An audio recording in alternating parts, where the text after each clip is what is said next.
Imagine stepping into an old downtown hotel in Los Angeles. Its hallways dim, its walls heavy with history. You're alone, waiting for an elevator. The doors creak open. A girl walks in, nervous, jittery. She presses several buttons, peeks out cautiously, darts back in, and makes strange, almost frantic hand gestures as if fighting off someone you can't see. This isn't a horror movie. This is real surveillance footage. And the girl is 21-year-old Elisa Lam. Days later, her body would be found in the hotel's rooftop water tank. Guests had been complaining of low water pressure and strange taste in their tap water. The footage of her final moments remains one of the creepiest pieces of real video ever captured, and to this day, her death sparks debate, fear, and endless theories. Elisa Lam was born on April 30, 1991, in Vancouver, Canada, to parents who had immigrated from Hong Kong. She was a bright, curious young woman, known for her lively personality and love of writing. She frequently posted on her blog, Ether Fields, where she wrote about books, fashion, and the challenges of dealing with her mental health struggles. Elisa had been diagnosed with bipolar disorder and depression, and while she often shared her ups and downs, she also spoke of her determination to push forward. In January 2013, Elisa decided to embark on a solo trip along the west coast of the United States. Her plan was simple: visit cities like San Diego, Los Angeles, and San Francisco, staying in budget accommodations while documenting her journey online. When she arrived in Los Angeles, she checked into the Cecil Hotel. On the surface, it was an inexpensive option for travelers. But beneath that budget-friendly exterior lay a dark history. The Cecil Hotel, located near Skid Row, had long been infamous for its violent past. Over the decades, it had been connected to suicides, overdoses, and even serial killers like Richard Ramirez, the Night Stalker, who lived there during his killing spree. To many, the hotel had an aura of doom. But to Elisa, it was just another stop on her adventure. On January 26, 2013, Elisa checked in. Initially, she was assigned to a shared room, but after complaints from her roommates about odd behavior, she was moved to a private one. The days passed quietly until February 1st, when Elisa was supposed to check out and head to Santa Cruz. She never made it. Her family in Vancouver grew worried after she failed to contact them. Soon, the police were called in, and a search began. The last confirmed sighting of Elisa alive came from that now infamous elevator footage recorded on February 1st. In the video, Elisa steps into the elevator wearing a red hoodie and black shorts. She presses multiple floor buttons, but the doors never close. She peers out into the hallway, as if checking for someone or something. Then, she darts back in, hides in the corner, steps out, then back again. At times, she moves her hands in bizarre, sweeping gestures, almost like she's warding off an invisible presence. The footage is unsettling, and millions who have since watched it agree.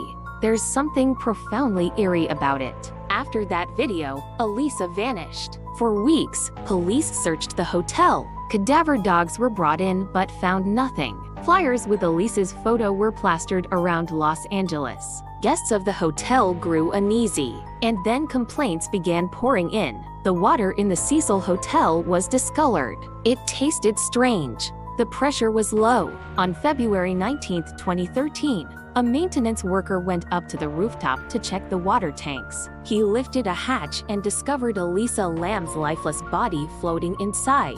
The horror was indescribable. Not only was the young woman dead, but for nearly 3 weeks, guests had been unknowingly drinking and bathing in the same water supply. The discovery sparked immediate questions. How did Elisa get to the rooftop? The Cecil Hotel's roof was supposed to be secured, with locked doors and alarms. To access the tanks, she would have needed to climb a ladder and lift a heavy hatch. For a 21-year-old traveling alone, it seemed almost impossible. The autopsy deepened the mystery. Elisa's body showed no signs of physical trauma, sexual assault, or foul play. Toxicology tests revealed only traces of her prescribed medications: lithium, sertraline, and quetiapine, commonly used for bipolar disorder and depression. There were no illegal drugs, no alcohol, nothing that suggested an overdose or poisoning. The coroner's report ruled her death as accidental drowning, with bipolar disorder listed as a significant condition.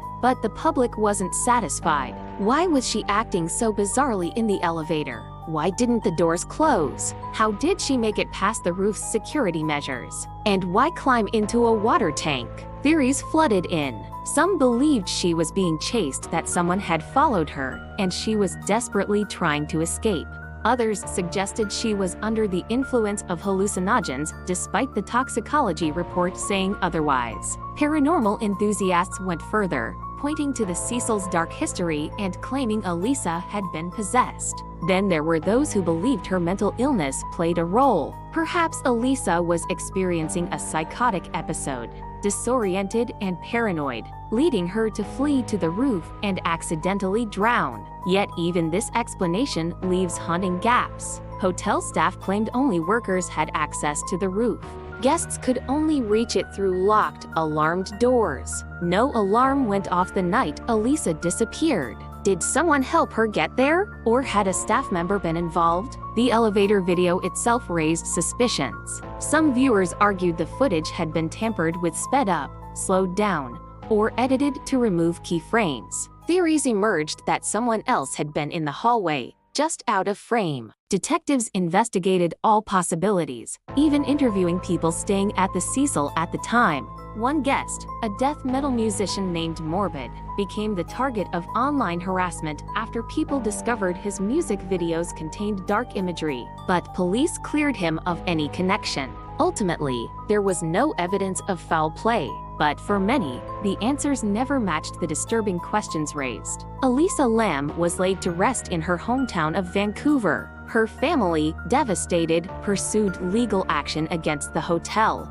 claiming negligence in securing the rooftop and water tanks. The court dismissed the case, ruling the hotel could not have reasonably foreseen someone accessing the tanks in that way. For the Cecil Hotel, the case cemented its reputation as one of the most cursed places in America. Already infamous for its ties to crime and tragedy, Elisa's death pushed it into the realm of modern urban legend. Documentaries, podcasts, and endless internet threads continue to dissect every detail of her final days. The elevator footage has been viewed tens of millions of times. Each frame is studied, slowed down, zoomed in. People argue over her gestures, her expressions, her pauses. Some say she was playing a dangerous game called the elevator game, a paranormal ritual rumored to transport people to another dimension. Others insist there was an unseen stalker. The truth remains unresolved. The official explanation, an accidental drowning, clashes with the unsettling strangeness of the footage and the logistics of how Elisa ended up in the water tank.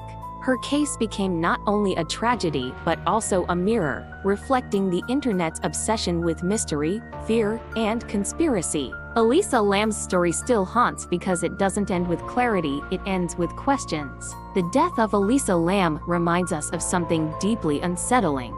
Sometimes, the real world is scarier than any horror film. A young woman with dreams and plans stepped into an elevator, and what followed remains one of the most haunting mysteries of our time. Was it an accident, a crime, or something stranger? We may never know, but her story endures, etched into the eerie silence of that elevator footage, and into the dark history of the Cecil Hotel. What do you think happened? Leave your thoughts in the comments. Stay tuned for more uploads, like, comment, and subscribe.